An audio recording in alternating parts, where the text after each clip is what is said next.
Mais docteur, je ne dépense pas pour moi-même. Je fais les courses. En plus, il fait de la musculation. Et vous savez, les aliments sains sont coûteux. Il prend la gestion de dépenses pour être radin. Tout d'abord, je suis pas avare, docteur, mais je n'aime pas que chaque jour, tu t'habilles et tu te maquilles différemment. Et quand je te pose des questions, tu ne me réponds pas. Je ne travaille pas, tu comprends? Alors? Je déteste rester à la maison. Et alors? Je t'avais dit les règles avant le mariage. Tu sais bien que je n'aime pas les femmes bavardes et sociables. Si tu ne peux pas respecter ces règles, allez, et divorcer. Mais écoutez, hein, excusez-moi, être sociable est vraiment différent qu'être bavard. Hein. En fait, ça me semble que vous préférez une femme isolée, je dirais, pas élégante. Hein. Mais docteur, c'est pas vrai. Je connais les hommes, d'accord? Je veux qu'elle soit comme ça, mais seulement pour moi. Si elle est belle, passionnante, élégante, seulement pour moi à la maison, pas pour les autres. Alors, tu veux que je ne sois pas moi-même? Je ne peux pas être différente à la maison que d'eux. Tu es égoïste. Je suis Ça me égoïste. dégoûte. Oui, je suis d'accord pour le divorce. Mais attendez, je pense que vous, tous les deux, vous êtes tout impatients et précipités. Mais docteur, vous voyez, je suis vraiment une personne patiente et j'ai accepté le mauvais comportement de ce monsieur. Mais vraiment, je te trouve trop bavard ces derniers temps. Peut-être c'est vous qui êtes devenu énervé ces derniers temps. Vous devez essayer d'être plus calme et de répondre aux besoins de votre épouse. Hein. Vous passerez beaucoup de temps au travail, je pense. Hein. Soyez franc avec vous-même.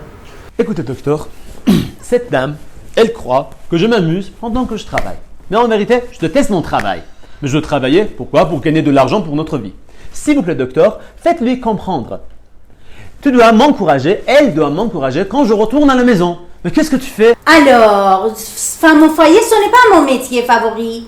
Alors, mais à la fin, tu n'es pas obligé de t'exercer tous les jours avec les différentes personnes à l'usine. Mais alors, en plus, j'ai déjà vu l'intérêt de cuisiner chez toi. Tu vas à la gym 4 fois par semaine. Mais ça ne te regarde pas! Mais attendez, hein, ici c'est pas votre usine, monsieur. Hein. Calmez-vous.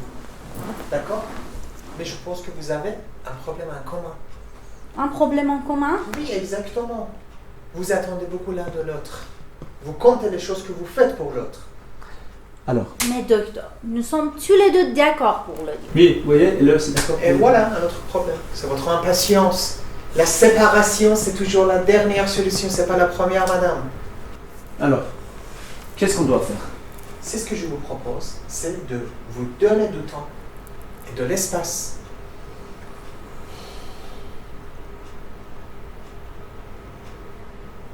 Bonjour à tous, bienvenue dans Ça vous change la vie sur Doctissimo.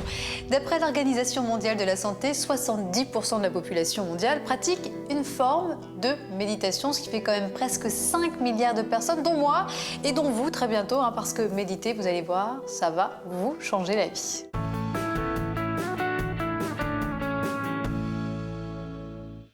La méditation, ça tient sur les 5 doigts de la main. D'abord, ça permet de prendre soin de son corps. La méditation aide à augmenter le nombre d'anticorps dans le sang. Du coup, quand vous méditez, eh bien, vous tombez moins souvent malade car vos défenses immunitaires sont mieux stimulées. Et puis, ça aide également à baisser les douleurs chroniques, hein, le rythme cardiaque et puis à diminuer la tension musculaire. Deuxième point, la méditation réduit le stress et l'anxiété. Oui, en se concentrant sur ici et maintenant, eh bien, on oublie ses soucis. En plus, ça aide les seniors à lutter contre le sentiment de solitude. Troisième point, ça évite les troubles cardiovasculaires. La méditation réduirait en effet la tension artérielle et la résistance à l'insuline. Quatrième point, ça aide à arrêter de fumer. On a fait méditer pendant 3 mois des personnes qui fumaient en moyenne un paquet par jour. Et bien, figurez-vous que 6 semaines après l'arrêt du test, plus de la moitié avaient arrêté de fumer. Et puis, cinquième point, ça permet d'améliorer la qualité de vie après un cancer. Une étude a montré en effet que des femmes ayant eu un cancer du sein étaient moins dépressives et surtout avaient moins de risques de récidiver quand elles suivaient des cours de méditation.